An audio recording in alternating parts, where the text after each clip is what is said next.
Welcome back guys, कैसे हैं आप सब। होप सो बहुत अच्छे होंगे। मैं हूं आपका होस्ट प्रतीक।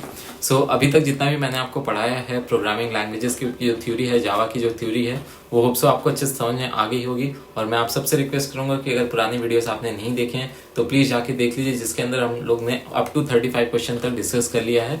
3 वीडियोज़ के अंदर 35 क्वेश्चन है। अभी हम लोग बात करेंगे आगे और देखेंगे कि आगे कौन से प्रोग्राम्स के अंदर मतलब कौन सी थ्योरी हमारे लिए इंपॉर्टेंट है। और मैं आप सबसे रिक्वेस्ट करूंगा कि प्लीज़ अगर आप प्रोग्रामिंग की वीडियोस नहीं देखें तो जाके देखिए, और जल्द ही मैं और बहुत सारी नई वीडियोस लेके आऊँगा। और चलिए स्टार्ट करते हैं। फर्स्ट क्वेश्चन है define instance variable, give an example of the same. इसके पहले क्वेश्चन था, अगर आपने इसके पहले की वीडियो देखी होगी तो इंस्टेंस वेरिएबल के बारे में मैंने थोड़ा सा बताया था, एक रफ बताया था। एक ऐसे वेरिएबल्स हुआ करते थे जो कि अटैच होते थे किससे, ऑब्जेक्ट से। उसके साथ कौन सा कीवर्ड उसको हम क्या कहते थे, नॉन स्टैटिक कीवर्ड कहते थे। उसी तरीके से जो अगर हम लोग बात करते हैं स्टैटिक इंस्टेंस वेरिएबल की, तो बात करते हैं इंस्टेंस वेरिएबल की। इंस्टेंस वेरिएबल्स एक्चुअल में उन्हीं वेरिएबल्स को कहा जाता है जो ऑब्जेक्ट्स के वेरिएबल होते हैं, जो क्या होते हैं हमारे ऑब्जेक्ट्स के वेरिएबल होते हैं, वो कहलाते हैं हमारे इंस्टेंस वेरिएबल। हमने क्या पढ़ा था, class is known as what, object is known as what, instance of class. Instance का मतलब क्या होता है, एग्जांपल। तो उसी से आप रिलेट करके याद रखोगे कि ऑब्जेक्ट्स के जो वेरिएबल होते हैं वो क्या कहलाते हैं, इंस्टेंस वेरिएबल। ठीक है। अब दूसरी बड़ी चीज आती है कि give an example of the same. तो आप उसके एग्जांपल के लिए आप दे दोगे, जैसे इंस्टेंस वेरिएबल में आपने डिक्लेयर किया क्लास एक्स वाई जेड।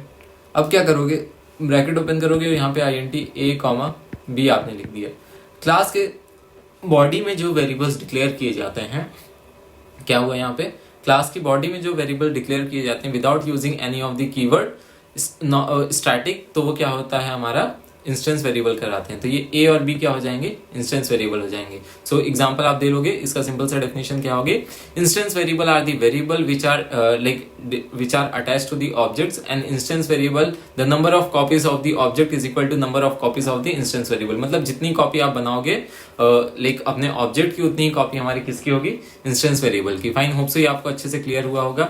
अगला क्वेश्चन जो है, name the keyword that distinguish between instance variable and class variable. ये कीवर्ड का नाम आप सबको अच्छे से पता है, अगर आपने पुरानी वीडियो देखी है।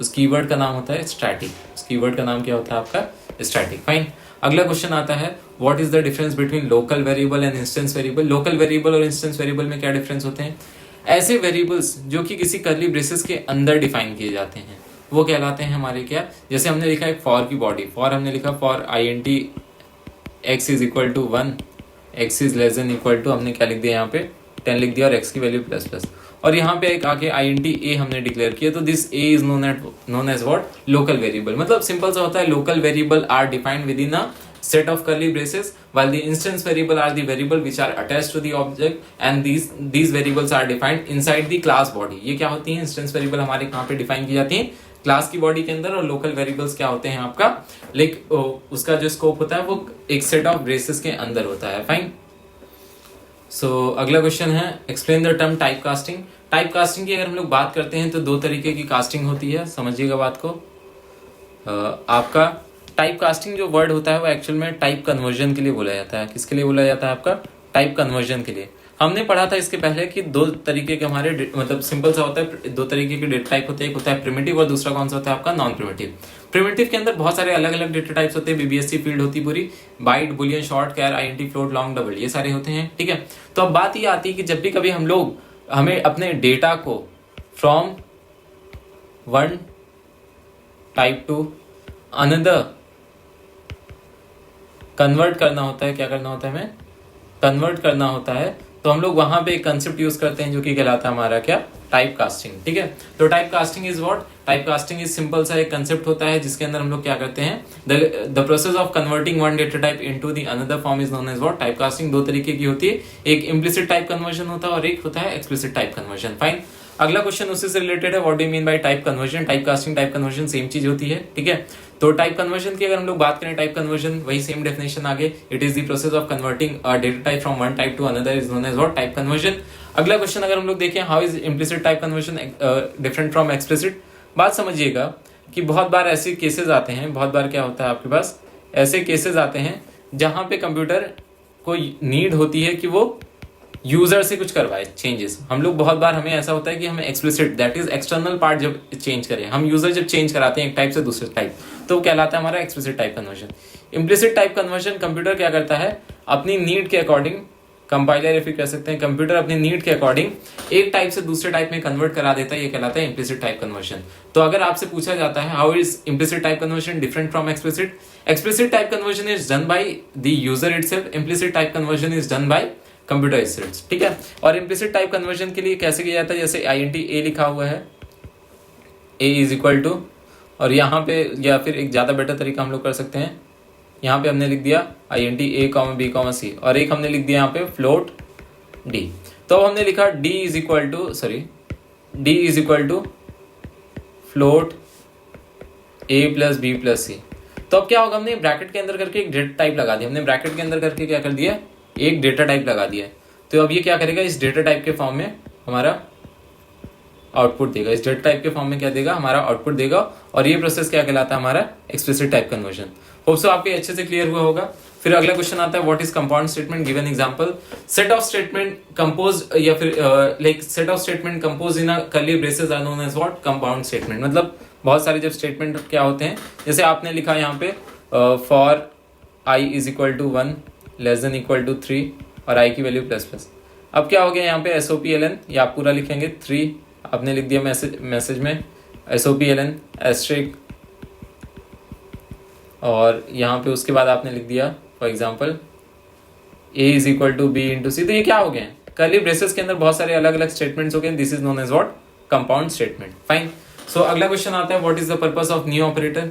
न्यू ऑपरेटर की बहुत बेसिक सी मैं आपको बात बता दे रहा हूँ। न्यू ऑपरेटर कुछ नहीं करता है, it is operator use to allocate new memory spaces. Simple सा उसका काम होता है कि नई मेमोरी स्पेस बनाने में हेल्प करता है।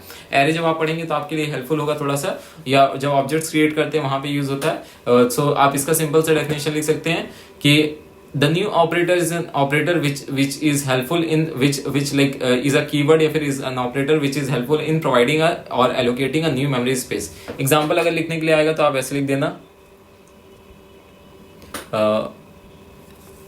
INT A is equal to new INT 10।